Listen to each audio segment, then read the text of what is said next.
Bismillahirrahmanirrahim. Assalamu alaikum. Dear students, hopefully you all will be doing well at your respective places.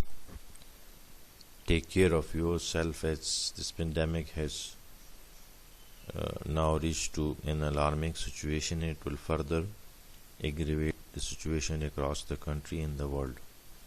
So take care of your elders especially and yourselves also, because it's very contagious and it can cause a lot of harm. So we will start, students, from the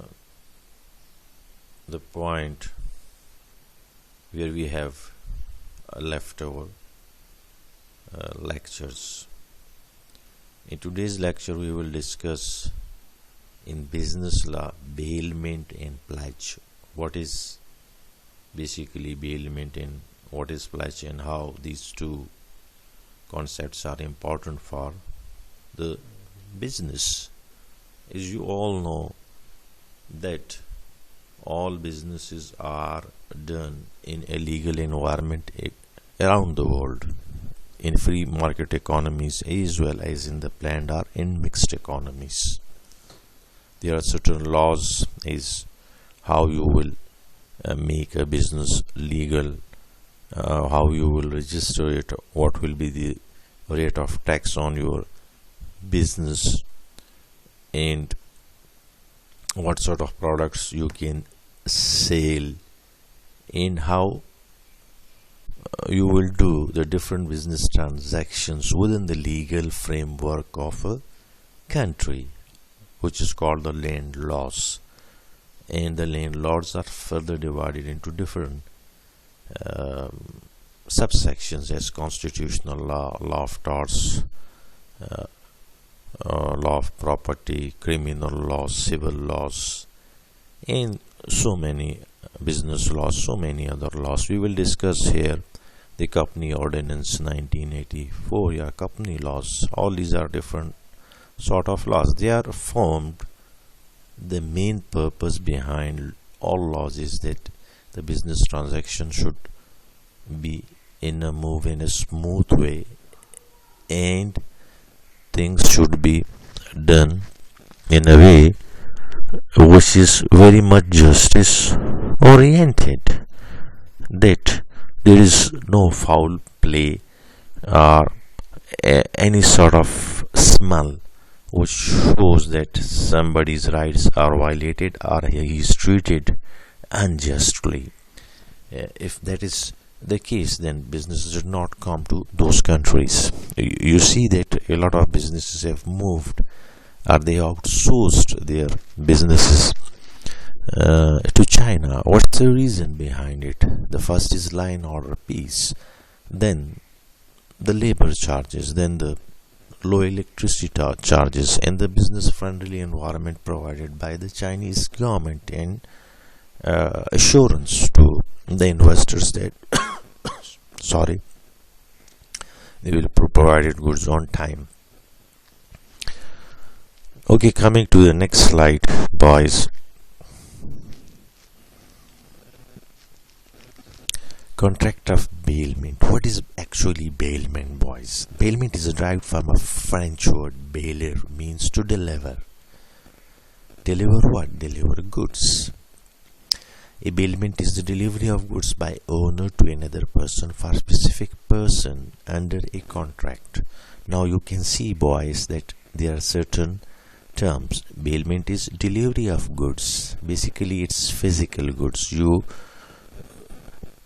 deliver goods to someone for what? Is owner for what? For a specific person, to another person, another organization under a contract, that goods have been delivered to you and you will do such a thing to the goods under certain contract. The person who delivers the goods is called the bailer.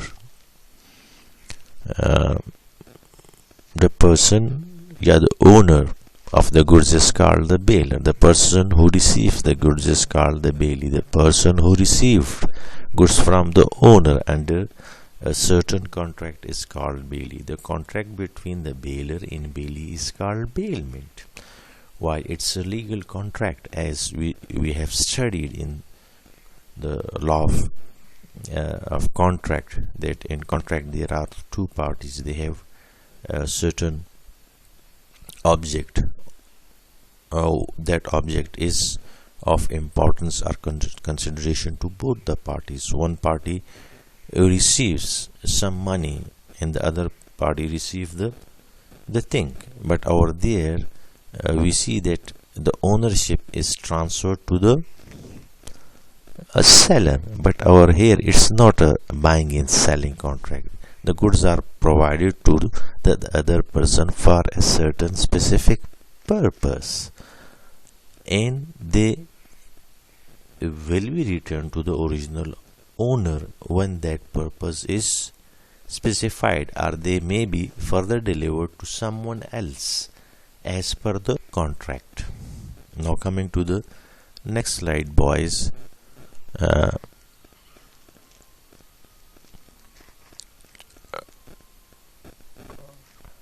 Essentials of bailment. What are the basic characteristics of a contract of bailment? First of all, it is contract. It has all the essentials of a valid contract. There are parties, there are consideration, thing which both of them are interested is legal, and both of them can perform that product, that contract, sorry. They have the capacity, they are measured. The one person owns the products. Both of them are of in a good of a good mental health, not ill or retarded. Specific purpose. The purpose should be specific. For example, you take some caterpillar machinery and you have a construction company, and as a bailee you take from the owner of that caterpillar for let's say in road making for 6 months, 12 months, for certain rent and certain other conditions. Then this is a contract of what? Of bailment, because the owner of that caterpillar machine, that may be loader, that may be excavator, provided you is bailee the machine for certain purpose, and you use that machine for specific purpose for your benefit, but you also provide monthly rent and repairment of the machine while you use it for 1 year to the bailer. So I hope you boys, you girls understand what is basically contract of bailment. Change of possession.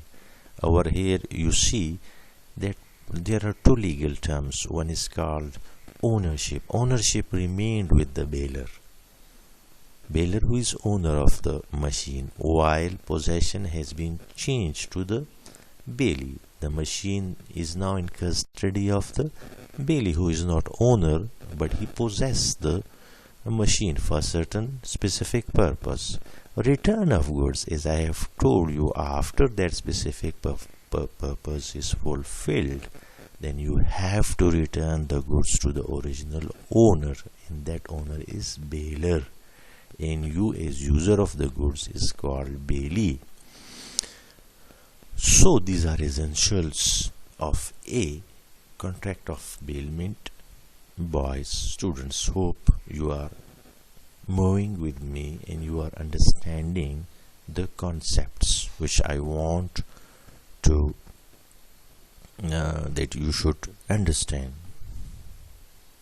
Now going to other slide. Kinds of bailment. Benefit. Basically, bailment is characterized or divided by the benefit to the bailer. one contract where the benefit is only to the bailer. You take some goods and added some value to that goods, but you didn't charge anything on that goods and return that goods to the original owner. And here the original owner gets some benefits due to your labor, your application of labor. For example, you have a friend who is tailor and you give your cloth to him and he has to make a trouser and a shirt for you, but he didn't charge because he's your friend or your family member. Now he provided you as bailer the cloth, and you barely take the cloth and return it to the original owner, but didn't get anything in return. So here the benefit goes to the owner. All the benefits goes to the owner. Benefit to the bailee. Sometimes a person give you a thing for certain purpose, but didn't require anything in return. Over here the owner provide you a specific thing that you should take benefit of that thing. That may be machine, that may be any other thing. Car, you used it for let's say you wants to go to Syed for a trip and you didn't have a conveyance vehicle. Your friend provide you the vehicle, and that means he transferred the possession to you, but he's still the owner. While you go to Syed and after 10 days 5 days return that car to your friend, he provide you the car for your benefit. If it's machinery, then he provide that machinery for your benefit. If it's a go down where you can kept your products which you made for distribution, for sale to the market, and the friend or your father or your brother didn't charge, then you are getting benefit from the owner's property without any return to the owner. So over here the beneficiary is bailee, not the owner. Over here the bailer is beneficiary in the first case. In the second case the beneficiary is the bailee.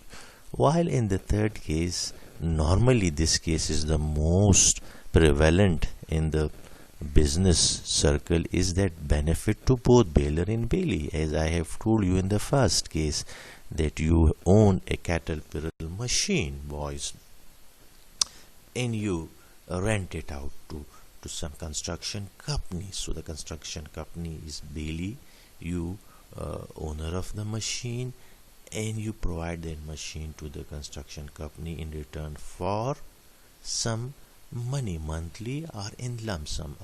In this contract of bailment, both benefit, the bailee and the bailer. I hope you are moving with me, boys, and it's really interesting topic, and it's very common in business circles. Now moving to the next slide, boys. Reward: gratuitous bailment and non-gratuitous bailment. In gratuitous bailment, the reward is for a continuous period of time. There is no break of if the contract fulfills, another starts in the same. In non-gratuitous bailment is that when the contract terminates, then you didn't move forward the benefit to the bailer. Okay.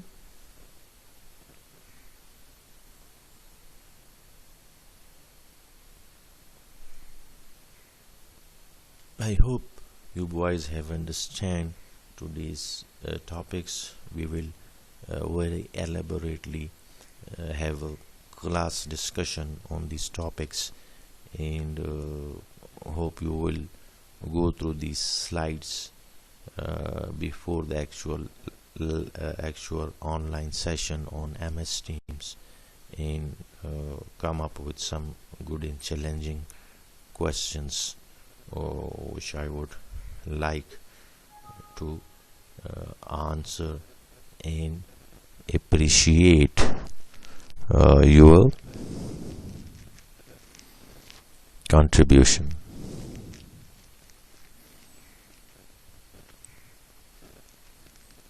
Thank you very much, boys.